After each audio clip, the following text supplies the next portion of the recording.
Hi students, நம்ம இன்றைக்கி என்ன பார்க்க போகிறோம்னா 10th ஸ்டாண்டர்ட் என்சிஆர்டி மேத் புக்கில் எக்ஸசைஸ் 8.3ல செகண்ட் சம் பார்க்க போகிறோம். அதாவது ட்ரிக்னாமெட்ரி பார்த்துட்டு இருக்கோம். Write all other trigonometric ratios of angle A in terms of sec and A அப்படின்னு கொடுத்துருக்காங்க. என்னென்ன ட்ரிக்னாமெட்ரிக்லாம் இருக்குது எழுத போகிறோம். சைன் எழுதணும், காஸ் எழுதணும், வேறு என்ன எழுதணும், கொசிக்கன் எழுதணும், டேன் எழுதணும், காட் எழுதணும். இது எல்லாமே நம்ம இப்போ எழுத போகிறோம். வாங்க ஃபஸ்ட்டு எழுதுன்னு பார்ப்போமா. ஃபஸ்ட்டு காசு எழுதுவோமா. காசு எழுதுறது easy. Cos A is equal to என்னது டைரெக்டாகவே தெரியும் நமக்கு 1 என்னது சீக்கன் ஏ. அதனால் 1 சீக்கன் ஏன்னு எழுதி நம்ம முடிச்சிட்டோம். அதை அடுத்து இதே மாதிரி செகண்ட் எழுத போகிறோம். செகண்ட் என்ன எழுதணும், சைன் ஏன்னு எழுதணும்.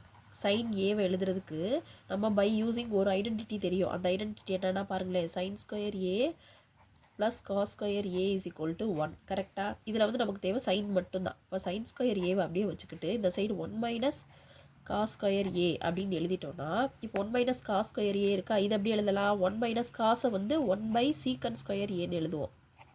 இது அப்படியே எல் டிவிஷன் இடத்துல என்ன வரும், மேலே மல்டிப்ளை பண்ண என்ன வரும், சீக்கன் ஸ்கொயர் ஏ -1 டிவைடட் பை சீக்கன் ஏன்னு வருது. இது எது சைன் ஸ்கொயரோட வேல்யூ. ஆனால் நமக்கு தேவை சைனோட வேல்யூ மட்டும்தான். அப்போ என்ன எழுதணும், sine A is equal to secant root of மேலே ஒரு ப்ளஸ் ஆர் மைனஸும் போட்டுக்கணும். Plus or minus secant square A -1 divided by secant A. அப்போ angle is positive.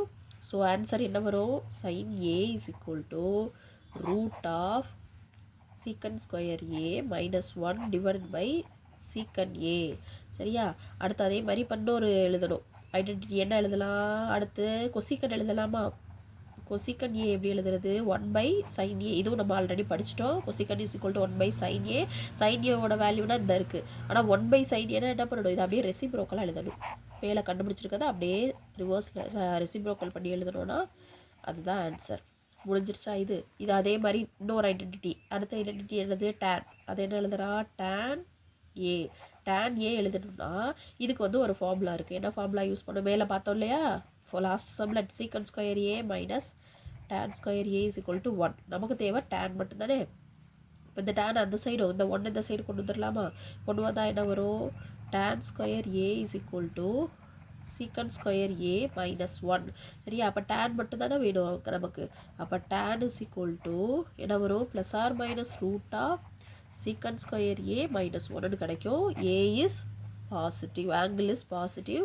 So tan a is equal to root of secant square a -1. அவ்வளோதான், முடிஞ்சிருச்சா. அடுத்து இதே மாதிரி என்ன எழுதுவோம், ஃபிஃப்த் எழுத போகிறோம். ஃபிஃப்த் என்ன எழுதுவோம், காட் ஏ எழுதுவோமா. Cot A is equal to, இது ஈஸியாக எழுதிடலாம், 1 tan a. அப்போ 1 tan ஏவோட வேலை, tan ஏவோட வேல்யூ தான் இருக்குது. 1 tan என்ன பண்ணணும், அதை அப்படியே ரெசிப்ரோக்கலாக எழுதிடணும். ரெசிப்ரோக்கல்னால் இதை வந்து அப்படியே 1 root of secant square A -1 அப்படின்னு எழுதிட்டோம்னா போதும். அவ்வளோதான், முடிஞ்சிருச்சு. பாய்.